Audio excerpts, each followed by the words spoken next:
வணக்கம். ஐயா சு. வெங்கடேசன் அவர்கள் எழுதிய வீரயுக நாயகன் வேல்பாரி பகுதி 72. 3ஆம் நாள் நள்ளிரவில் உதிரனும் அங்கவையும் எயினூருக்குள் நுழைந்தனர். நாய்களின் குரைப்பொலியை கேட்டு ஊரே விழித்து கொண்டது. உடலும் மனமும் அதிர்ச்சியிலிருந்து மீள முடியாமல் இருந்தன. எழுவனாற்றின் மணல்வெளியை கடக்க முடியவில்லை. எத்தனை காலடி தடங்கள்! யானையினுடையவை எத்தனை, வில் வீரர்களுடையவை எத்தனை, கொன்றழிக்க வேண்டிய எதிரிகளின் எண்ணிக்கைதான் எத்தனை! பார்த்த காட்சியை மற்றவர்களிடம் சொல்ல கொந்தளிக்கும் உணர்வு இடம் தரவில்லை. எயினூரிலிருந்து மிக தள்ளி குன்றுகள் பலவற்றை தாண்டி ஓடும் எழுவனாறு எதிர்ப்புறமாக திரும்பிச் செல்கிறது. எனவே எயினூர் மக்கள் யாரும் படையை பார்த்தறியவில்லை. வந்ததும் அங்கவையை அங்கேயே இருக்கச் சொல்லிவிட்டு வீரர்கள் இருவரை அழைத்து கொண்டு இரவோடு இரவாக புறப்பட்டான் உதிரன். மலைப்பாதையில் செங்குத்தான வழித்தடத்தில் கோழியனூரை நோக்கி மேலேறினர். இரவில் இந்த பாதையில் செல்வது ஆபத்து என ஊரார் தடுத்த போதும் கேட்கும் நிலையில் உதிரன் இல்லை. கோழியனூரை அடைந்துவிட்டால் அங்கு காவல் வீரர்களிடம் விட்டுவிட்டு வந்த குதிரையில் எவ்வியூர் விரைய வேண்டும். எதிரியின் படைகள் பரம்புக்குள் நுழைந்துள்ள செய்தியை மிக விரைவாக பாரியிடம் கொண்டு சேர்க்க வேண்டும். எழுவனாற்றின் வழித்தடத்தை ஒட்டிய மலைப்பகுதியில் ஊர்களின் எண்ணிக்கை மிக குறைவு. நாளையோ நாளை மறுநாளோ படை வந்து கொண்டிருப்பதை மக்கள் பார்த்து விடுவர். வந்து கொண்டிருப்பது இதுவரை பார்த்திராத அளவு எண்ணிக்கை கொண்ட பெரும் படை. எனவே ஆங்காங்கே உள்ள மக்கள் தாக்குதலை தொடங்கிவிடக்கூடாது. நன்கு ஒருங்கிணைந்த தாக்குதலாக இருக்க வேண்டும். செய்தியை மிக விரைவாக கொண்டு சேர்க்க வேண்டும் என்பதுதான் இப்போது முக்கியம். நன்றாக வழி தெரிந்த இருவரோடுதான் மலையேற்றத்தை தொடங்கினான் உதிரன். செங்குத்தான பெரும் பாறைகளில் துணிந்து முன்னேறிச் சென்றனர். காலடியில் உருளும் கற்கள் கீழே போய் விழும் ஓசையை கூட கேட்க முடியவில்லை. மலைச்சரிவு அவ்வளவு ஆழமுடையதாக இருந்தது. பல இடங்களில் வேர்களையும் கொடிகளையும் பிடித்து மேலேற வேண்டியிருந்தது. வீரர்கள் இருவரும் உதிரனை அழைத்துச் செல்வதில் மிக கவனமாக செயல்பட்டனர். ஆனால் உதிரன் வெறி கொண்டபடி மேலேறி கொண்டிருந்தான். எந்த ஆபத்தையும் பொருட்படுத்த அவன் ஆயத்தமாயில்லை. அங்கவையின் செயல் அவனை உலுக்கியது. எவ்வளவு இக்கட்டான நிலையில் தனியொருத்தியாக இருந்து என்னை காப்பாற்றியுள்ளாள். கடைசி வரை நம்பிக்கை இழக்காமல் செயல்பட்ட அவளின் துணிவு இணையற்றது. கால்களுக்கு கீழே எண்ணிலடங்காத எதிரிகள் நகர்ந்து போய்கொண்டிருக்கும் போது பகலும் இரவும் கவனமாக தன்னையும் காத்து என்னையும் காத்துள்ளாள். இந்த உறுதிப்பாட்டுக்கும் துணிவுக்கும் முன்னால் நம் செயல்கள் எல்லாம் பொருட்டே அல்ல என்று அவனுக்கு தோன்றியது. எயினூர் வீரர்கள் சற்றே தயக்கத்தோடு கடக்கும் இடங்களை பாய்ந்து கடந்து கொண்டிருந்தான் உதிரன். அதிகாலை கோழியனூர் வந்து சேர்ந்ததும் காவல் வீரர்களிடம் குதிரையை வாங்கிக் கொண்டு எவ்வியூர் நோக்கி விரைந்தான். பாய்ந்து செல்லும் குதிரையால் அவனது வேகத்துக்கு ஈடு கொடுக்க முடியவில்லை. 3 ஊர்களில் குதிரையை மாற்றி பயணத்தை நிற்காமல் தொடர வேண்டும் என்று எண்ணியபடி பகல் இரவு பாராமல் விரைந்து கொண்டிருந்தான். அங்கவை சொல்லிய ஒவ்வொரு சொல்லும் அவனால் நம்பவே முடியாததாக இருந்தது. அவன் விழிப்புற்ற போது பெரும்பான்மையான படைகள் கடந்துவிட்டன. பொழுது நீங்கி நீண்ட நேரத்துக்கு பிறகுதான் அவன் மயக்கம் தெளிந்தான். மரத்தின் உச்சிக்கிளையில் உட்கார்ந்த நிலையில் கயிற்றால் கட்டப்பட்டிருப்பது ஏனென்று அவனுக்கு நீண்ட நேரம் புரியவில்லை. அவன் பேசத் தொடங்கியதும் அதிர்ந்து பேசாதே என எச்சரித்தாள் அங்கவை. பொழுது மங்கி இருள் சூழ்ந்ததால் அவனால் நடப்பதை விளங்கிக் கொள்ள முடியவில்லை. நீண்ட நேரத்துக்கு பிறகு மிக மெதுவான குரலில் நகரும் படையை பற்றி கூறினாள். அப்போதும் அவனது கட்டை அவள் கழற்றவில்லை. நிலைமையை புரிந்து கொள்ளாமல் உணர்ச்சி மேலிட அவன் எதுவும் செய்துவிடக்கூடாது என்பதில் அவள் தெளிவாக இருந்தாள். பரம்புக்குள் எதிரிகள் நுழைந்ததை அறிந்த பிறகும் ஒரு காவல் வீரன் கதை கேட்டுக்கொண்டிருக்க மாட்டான் என்பது அவளுக்கு தெரியும்.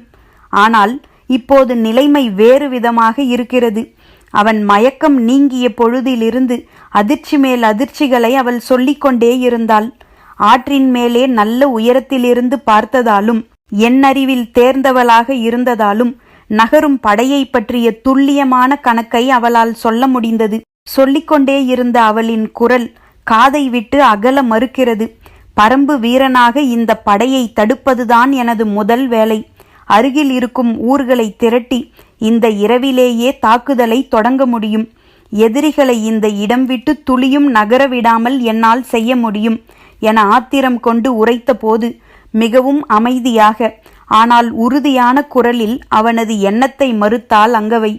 தந்தை, தேக்கன், முடியன் என யாரும் சிந்தித்திராத ஒரு திசை வழியில் பரம்புக்குள் பெரும் படை நுழைந்துள்ளது. அப்படியென்றால் இதற்கு பின்னால் விரிவான திட்டமிடல் இருக்க வேண்டும்.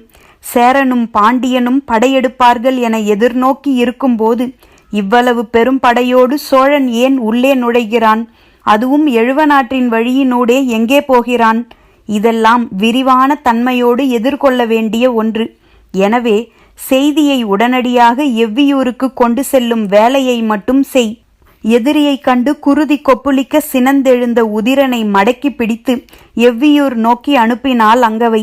செய்தி சொல்ல மற்றவர்களை கூட அனுப்பலாம், நான் எதிரிகளை தொடர்ந்து செல்வதுதான் சரி என உதிரன் மீண்டும் வாதிட்ட போது அங்கவை சொன்னால், எதிர்பாராத திசையிலிருந்தே இவ்வளவு பெரும் படை உள்ளே நுழைந்திருக்கிறது என்றால் மற்ற திசைகளிலிருந்து எவ்வளவு படைகள் உள்ளே நுழைந்துள்ளதோ அவற்றை எதிர்கொள்ள யார் யார் எங்கெங்கே செல்வது என்பதெல்லாம் பரம்பின் தலைவன் எடுக்க வேண்டிய முடிவு.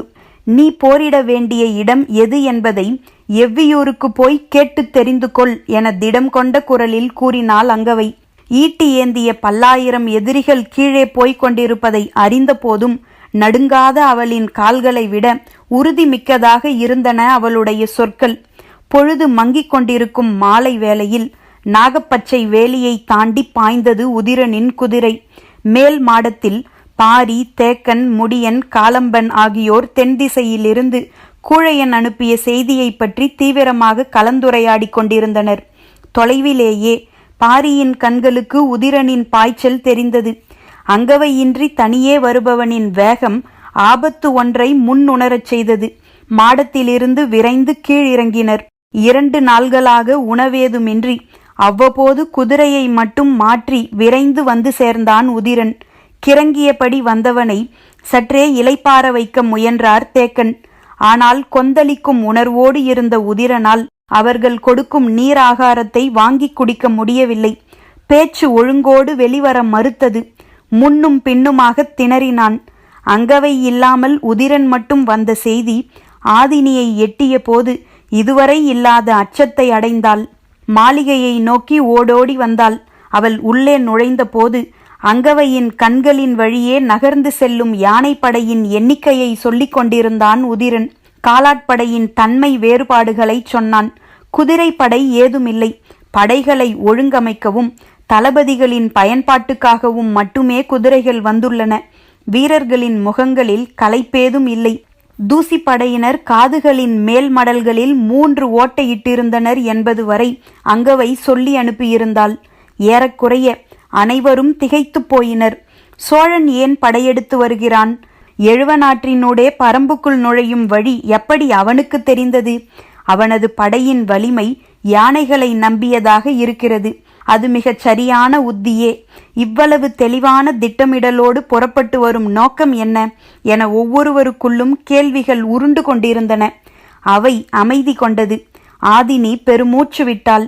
அங்கவைக்கு ஆபத்து ஏதும் நிகழவில்லை. அது போதும். பரம்புக்குள் எவ்வளவு பெரிய படை வந்தாலும் அச்சம் கொள்ள ஒன்றுமில்லை. எனவே அவை விட்டு அகன்றாள்.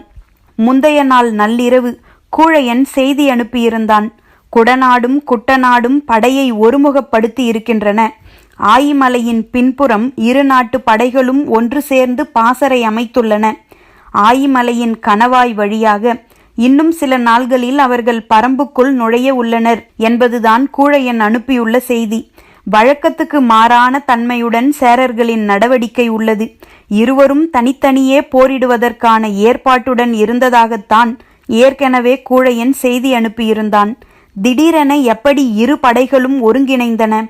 ஆயிமலை கணவாய் பகுதியின் வழியே பரம்புக்குள் நுழையும் துணிவு எப்படி இவனுக்கு வந்தது? கிழக்கு புறத்தில் பாண்டியன் படை அணி திரண்டு கொண்டிருப்பதற்கும் சேரனின் நடவடிக்கைக்கும் இருக்கும் உறவுகள் என்ன என்பதை பற்றித்தான் அவையில் ஆய்ந்து கொண்டிருந்தனர். கடந்த 15 ஆண்டுகளுக்கும் மேலாக சேரர்களின் தாக்குதல் எத்தனையோ முறை நிகழ்ந்துள்ளது. ஆனால் இந்த முறை உதியஞ்சேரலின் நடவடிக்கைகளில் நிறைய வேறுபாடு தெரிகிறது. அவன் மிக கவனமாக பல வேலைகளை செய்கிறான். பரம்புக்குள் வழியமைக்க தொடர்ந்து அவன் முயன்றுள்ளான். ஆனால் அவன் முயன்ற எந்த பகுதியிலும் இல்லாமல் ஆயிமலையில் கொண்டு வந்து இப்போது படையை நிறுத்தி வைத்துள்ளான். அவனது திட்டமிடலின் ஒரு பகுதியாக நமது எண்ணங்களை குழப்பும் உத்தி இடம்பெற்றுள்ளது. இதை எதிர்கொள்ள செய்ய வேண்டியது என்ன என சிந்தித்து கொண்டிருந்தவர்களிடம்தான் சோழப்படை உள்நுழைந்ததை பற்றி சொன்னான் உதிரன். உதிரன் சொன்ன செய்தி எல்லோருக்குள்ளும் குழப்பத்தையே உருவாக்கியது. இந்த படையெடுப்பின் நோக்கத்தையும் தன்மையையும் புரிந்து கொள்ள முடியவில்லை. இத்தனை ஆயிரம் எதிரிகள் இதுவரை பரம்புக்குள் நுழைந்ததில்லை. அங்கவை சொல்லியுள்ள கணக்குப்படி காலாட்படையின் எண்ணிக்கை 5000க்கும் அதிகமாக இருக்கிறது. யானைகளின் எண்ணிக்கை 500. எதிரியின் படையை பற்றி பாரி வேறென்ன கேட்கப் போகிறான் என்று உதிரன் எதிர்பார்த்திருந்த போது பாரி கேட்டான், நீ கண் விழித்தது எப்போது? மறுநாள் மாலையில். போதிய உணவின்றி பல நாள்களாக இருக்கிறாய். முதலில் உணவருந்திவிட்டு வா, பின்னர் பேசுவோம் என்றான். உதிரனுக்கு எழுந்து செல்ல மனமில்லை. தயங்கியபடியே வீரர்களோடு அவையை விட்டு வெளியேறினான். துவலாத அவனது நடையை பார்த்தபடியே பாரி சொன்னான், நாகக்குடி என்பதால் மறுநாள் கண்விழித்திருக்கிறான். ஒன்றுக்கும் மேற்பட்ட அடவி ஈ கடித்திருந்தால் மற்ற யாராக இருந்தாலும் மரணித்திருப்பர். தேக்கன் ஆம் என தலையசைத்தான். உதிரன் வரும் வரை பேச்சு நீண்டது. புதிய சூழலுக்கு ஏற்ப தனது கருத்தை கூறினான் முடியன். ஆய்மலையின் கணவாய் பகுதி மிக குறுகியது. அதனுள்ளே நுழைந்து வந்தாலும் அடர் காடுகளை கொண்டது. எனவே அந்த பகுதியில் சேரனால் படை நடத்தி உள்நுழைய முடியாது. அவன் வேறு ஏதோ திசை வழியில் இருந்தே உள்ளே வர திட்டமிட்டுள்ளான். நமது கவனத்தை திருப்பவே இந்த ஏற்பாடுகளை செய்து கொண்டிருக்கிறான். அடர்காட்டை எவ்வளவு தொலைவு ஊடறுக்க முடியும்? பெரும் படைகள் நகர்வதற்கான நில அமைப்பை அவனால் எப்படி உருவாக்கி கொள்ள முடியும் என கேட்டார் வாரிக்கையன். எந்தவித முன் அனுபவமும் இல்லாமல் சோழன் உள்நுழைந்துள்ளான். பல்லாயிரம் வீரர்களை கொண்ட படையிருக்கும் மமதையில்தான் மூடத்தனமான முடிவை எடுத்துள்ளான். ஆனால் உதியஞ்சேரலை அப்படி சொல்லிவிட முடியாது. நம்மால் கணிக்க முடியாத ஓர் ஆட்டத்தை ஆடிப்பார்க்க எண்ணுகிறான் என்றார் தேக்கன். உரையாடலை கேட்டபடி அமைதி கொண்டிருந்த பாரி இப்போது சொன்னான், தென்புறத்து காவல் வீரர்கள் பயன்படுத்தும் குதிரை பாதை ஒன்று ஆயிமலையின் வழியே செல்கிறதல்லவா? அதை அடிப்படையாக கொண்டு உதியஞ்சேரல் திட்டம் தீட்டியிருப்பான். யாரும் சிந்திக்காத கருத்தாக அது இருந்தது. ஆனால் குதிரை பாதையில் பெரும் படை ஒன்று எப்படி நகர்ந்து வர முடியும் என கேட்டான் முடியன். அதுவன்று கேள்வி. அந்த குதிரை பாதையை அவன் எப்படி அறிந்தான் என்பதுதான் கேள்வி. அந்த திசை செல்லும் நமது காவல் வீரர்களை அவர்கள் தொடர்ந்து கவனித்ததன் மூலம் அறிந்துள்ளனர். அப்படியென்றால் அந்த பாதையின் வழியிலான ஒரு முயற்சிக்கு அவர்கள் ஆயத்தமாகியுள்ளனர் என்றார் வாரிக்கையன். மற்றவர்களின் சிந்தனை அதை நோக்கிப் போனது. சாலமலை, கழுவாரிக்காடு, நரிமுகடு ஆகிய 3 பகுதிகளில்தான் சேரன் படை நடத்தி உள்ளே வர முடியும். ஆனால் எந்தவித காரணமும் இல்லாமல் ஆயிமலையின் பின்புறம் படையை நிறுத்தியுள்ளது எதனால் எனக் கேட்டான் முடியன். அமைதி நீடித்தது. அவர்களின் திட்டம் எதுவாகவும் இருந்துவிட்டு போகட்டும். மூவரும் நமது கைக்கு அருகே வந்துவிட்டனர். நாம் செய்ய வேண்டியதை பற்றி முடிவெடுப்போம் என்றான் தேக்கன். சிறிது நேரம் அமைதி நீடித்தது. அச்சமோ அவசரமோ யாரிடமும் இல்லை. சப்பனமிட்டு அமர்ந்திருந்த பாரி எழுந்தபடி கூறினான், நீராட்டுக்காக கொற்றவையின் கூத்துக்களத்தில் கூடுவோம். கொற்றவையின் கூத்துக்களத்தை காவல் வீரர்கள் வேக வேகமாக தூய்மைப்படுத்தி பந்தங்களை ஏற்றி வைத்தனர். உதிரன்தான் முதலில் வந்தான். அவன் சொல்லித்தான் வீரர்களுக்கு தெரியும். நீராட்டு சடங்கு எவ்வளவு உக்கிரமேறியது என்பதை அனைவரும் அறிவர். தேக்கன், வாரிக்கையன், முடியன் ஆகிய மூவரும் அடுத்ததாக வந்து சேர்ந்தனர். சற்று நேரத்தில் பாரியும் காலம்பனும் வந்தனர். அவர்களுக்கு பின்னே ஆதினி 2 பெண்களுடன் வர இறுதியில் குலநாகினிகள் கூட்டமாக வந்தனர். பந்தங்கள் எங்கும் ஏற்றப்பட்டிருந்தன. வெளிச்சம் கண்டு பறவைகள் படபடத்து ஓசை எழுப்பின. குலநாகினிகளில் 3 உடுக்கையை கையில் கொண்டிருந்தனர். ஆதினியுடன் வந்த 2 பெண்களில் இளம்பெண் ஒருத்தி நீர் நிறைந்த பச்சை மண்குடத்தை தூக்கி வந்தாள். நீர்க்குடத்துக்குள் முன்னோர்களின் எலும்புகள் இருந்தன. இன்னொருத்தி சூழ் வயிற்றுக்காரி. அவளோ பனங்கருக்கை கலையத்துள் செருகி தலையில் ஏந்தி வந்தாள். போர் என்பது கொற்றவையின் திருவிழா. ஆதிகாலம் தொட்டு அவள் மனம் குளிரும் நிலம் போர்க்களம்தான்.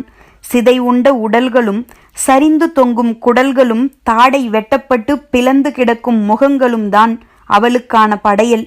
குலுங்கும் முளைகளில் குருதி பெருக்கி தன் மக்களை அவள் பாலூட்டி வளர்ப்பதே போர்க்களத்தில் இக்கைமாற்றை அவர்கள் செய்வார்கள் என்பதால்தான் செம்பாறையில் தலைகள் உருண்டு தெரிக்கும் ஓசையினையே உடுக்கையின் ஓசையாக்கிக் கொண்டவள். எதிரிகளின் குருதி நிலமெங்கும் வழிந்தோடும் செவ்வீர மண்ணை பிசைந்து அவளுக்கு ஊட்டப்போகும் நற்செய்தியை சொல்லவே குலநாகினிகள் வந்துள்ளனர். பாரி, தேக்கன், முடியன், வாரிக்கையன், காலம்பன் ஆகிய ஐவரும் குலநாகினிகளுக்கு சற்று பின்னே நின்று கொண்டிருந்தனர். அவர்களை விட்டு விலகி மற்ற வீரர்களோடு நின்று கொண்டிருந்தான் உதிரன். போரை தொடக்க ஆயத்த நிலையில் உள்ள சேரன், படை நடத்தி பரம்புக்குள்ளே வந்துள்ள சோழன், பரம்பின் எல்லையில் படையை நிலை கொள்ளச் செய்யும் பாண்டியன் என 3 பெரும் எதிரிகள் சூழ்ந்த நிலையில் நமது தாக்குதலை தொடங்க பாரி சொல்லப்போகும் உத்தரவு என்ன? யார் யார் எந்த திசையில் களம் புக வேண்டும்? பரம்பின் தலைவன் சொல்லப்போகும் ஆணை என்ன என்பதறிய உதிரனின் மனம் துடித்து கொண்டிருந்தது. கூட்டத்தின் ஓசையையும் பந்தங்களின் வெளிச்சத்தையும் கண்டு தேவவாக்கு விலங்கு குரல் எழுப்பி அவர்களுக்கான உத்தரவை கொடுத்தது. குலநாகினிகளும் ஆதினியும் சடங்குகளை வேகப்படுத்தினர். பனை ஓலை கூடையில் கனிகளையும் இதர பொருள்களையும் கொண்டு வந்த குலநாகினி ஒருத்தி அவற்றை எடுத்து கீழே வைக்கத் தொடங்கினாள். உடல் முழுவதும் இறகு உதிர்த்த நீர்ச்சேவல் ஒன்று கால் கட்டப்பட்ட நிலையில் அதில் இருந்தது. யானை முடியும் புலி மயிரும் கொண்டு பின்னப்பட்ட கயிற்றால் நூழிக்கிழங்கை கட்டியிருந்தனர். சாம்பர் புழுதியில் குருதி பிசைந்து சிறு சிறு உருண்டைகளாக எண்ணற்ற உருண்டைகளை உருட்டியிருந்தனர். கூத்துக்களத்தின் இடப்புறம் இருந்து தேவவாக்கு விலங்கின் வழக்கத்துக்கு மாறான குரல் கேட்டதும் உடுக்கை எடுத்து அடிக்கத் தொடங்கினாள் குலநாகினி ஒருத்தி. மற்றவர்களோ குலவையிடத் தொடங்கினர். உடுக்கை ஓசையும் குலவை ஓசையும் கூடின. குலநாகினிகள் நடுவில் நின்றிருந்த ஆதினியையே உற்று பார்த்து கொண்டிருந்தனர். அவளோ முடிச்சிட்ட தலைமுடி அவிழ மெல்லச் சிரித்து தோல் குலுக்கி ஆடத் தொடங்கினாள். உடுக்கையின் ஓசைக்கு ஏற்ப ஆட்டத்தின் வேகம் கூடியது. மிக விரைவாக அது வெறியாட்டமாக மாறியது. நள்ளிரவில் உடலெல்லாம் கொதிப்புற்று துடிக்க ஆதினியின் ஆட்டம் குலநாகினிகளையே நடுக்குறச் செய்வதாக இருந்தது. குலவை ஓசை மேலும் கூடியது. உடுக்கையின் ஓசை வெடிப்புற்று தெரித்தது. குலநாகினிகள் மூவரும் ஆதினியின் முன் மண்டியிட்டு உடுக்கை அடித்தனர். அவர்களின் கண்களில் நீர் தாரை தாரையாக இறங்கிக் கொண்டிருந்தது. ஆதினியின் ஆவேசம் மேலும் கூடத் தொடங்கியது. உடுக்கையின் ஒளி நரம்புகளை முறுக்கிச் சுழற்றியது. மற்ற குலநாகினிகள் அவளின் தோள்களை பிடித்து அமுக்கி உட்கார வைக்க முயன்றனர். குலவை ஓசைக்கு ஏற்ப குலநாகினிகளின் சடங்கு தீவிரமடைந்தபடி இருந்தது. பற்களை நரநரவென கடித்தபடி பிடித்திருப்போரை உலுக்கி எடுத்தாள் ஆதினி. நெருங்க முடியா பரம்பின் தலைவியை குலநாகினிகள் மொத்தமாக இணைந்து தோள்களை பிடித்து அழுத்தினர். உடுக்கையின் ஒளியும் குலவை ஓசையும் பறவைகளின் கத்தல்களும் இணைய கூத்துக்களம் உருமாறிக் கொண்டிருந்த போது பெருங்குரலெடுத்து ஆதினி கத்தினாள். அதுவரை சாய்ந்து கிடந்த நீர்ச்சேவல் எழுந்து நின்று தலை சிலுப்பி கூவியது. அதை கண்டவுடன் பாய்ந்து சென்ற மூத்த குலநாகினி இறகு உதிர்த்த நீர்ச்சேவலை எடுத்து ஆவேசமாக கத்தியபடி அதன் தலையை முறுக்கி அத்தெடுத்தாள். குலவை ஓசை உச்சிக்கு சென்றது. வலக்கையில் இருந்த நீர்ச்சேவலின் தலையை இடப்புறமாகவும் இடக்கையில் இருந்த நீர்ச்சேவலின் உடலை வலப்புறமாகவும் வீசி எறிந்தாள்.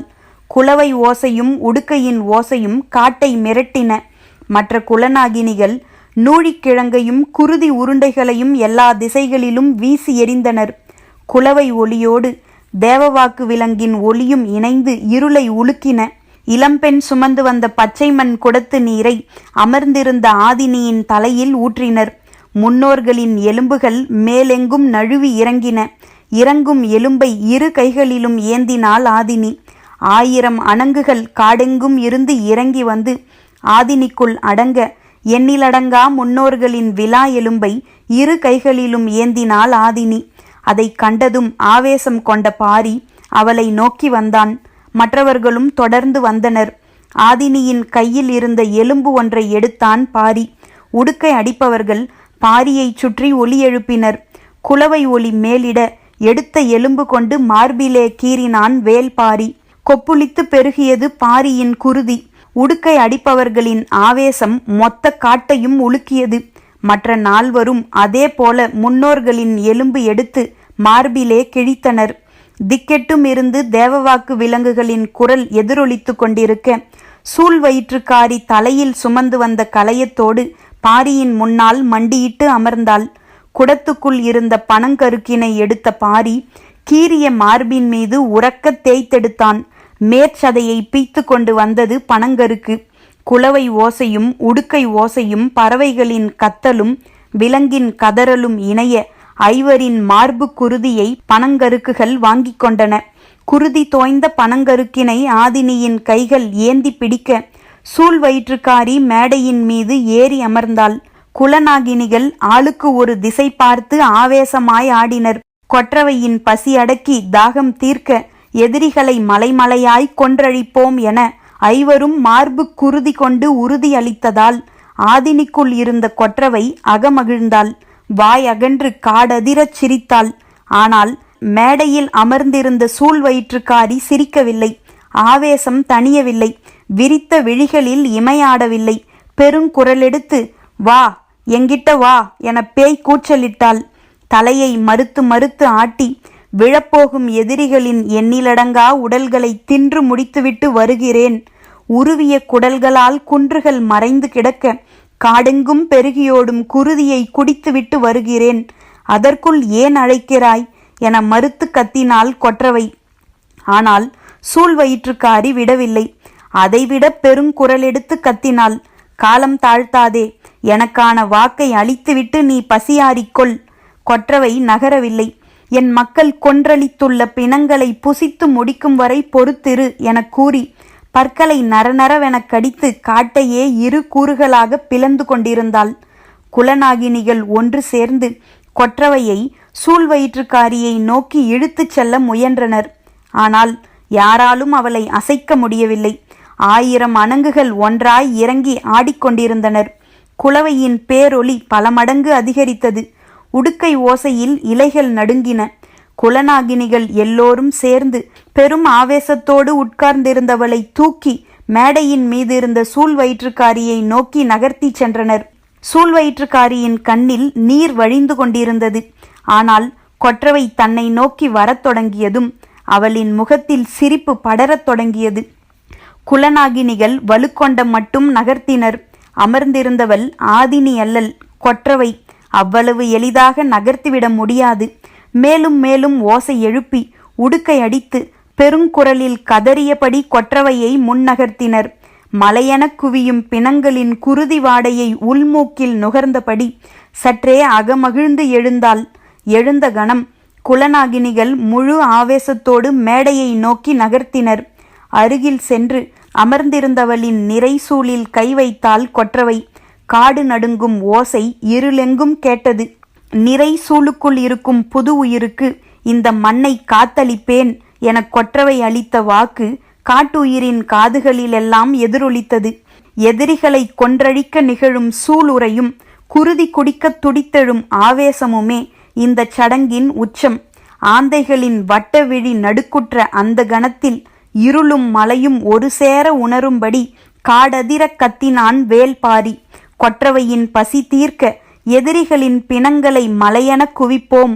பரம்பெங்கும் வேந்தர் படை சிந்தும் குருதி விட்டு ஈக்கள் அகலாது நிலை கொள்ளட்டும்.